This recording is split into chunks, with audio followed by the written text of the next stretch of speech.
ಅಂದರೆ ಎಷ್ಟು ವರ್ಷದಿಂದ ತೋರಿಸ್ತಿದ್ದೀರಮ್ಮ ನೀವು ನನಗೆ? 10 ವರ್ಷ ಆಗೋಯ್ತಾ? 10 ವರ್ಷದಿಂದ ಅದೇ ನೋವು ಅಲ್ವಾ?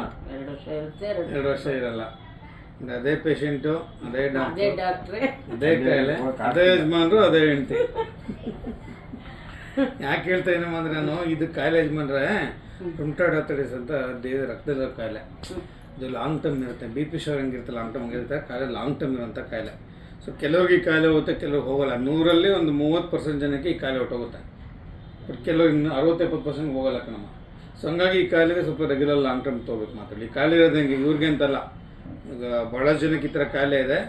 ಸಾಧಾರಣ ಒಂದು 1,500-2,000 ಜನಕ್ಕೆ ಟ್ರೀಟ್ಮೆಂಟ್ ಮಾಡ್ತಿದ್ದೆ ಕಾಯಿಲೆ ಇರೋರಿಗೆ ರುಮ್ಟಾಯ್ಡ್ ಆರ್ಥರೈಟಿಸ್ ಅಂತ. ಈ ಕಾಯಿಲೆ ಅವ್ರಿಗೆ ಸ್ವಲ್ಪ ರೆಗ್ಯುಲರ್ ಲಾಂಗ್ ಟರ್ಮ್ ಟ್ರೀಟ್ಮೆಂಟ್ ತೊಗೋತಾ ಇರ್ತೀವಿ. ಈ ಕಾಯಿಲೆ ಇರೋದಂಗೆ ಏನು ಮಾಡೋಕ್ಕೆ ಬರಲ್ಲ, ಅದಕ್ಕೆ ನಾವು ಎಕ್ಸಸೈಸ್ ಕೊಟ್ಬಿಟ್ಟು ಲಾಂಗ್ ಟರ್ಮ್ ತೊಗೊಳ್ಳಿ ಅಂತ ಹೇಳ್ತೀವಿ.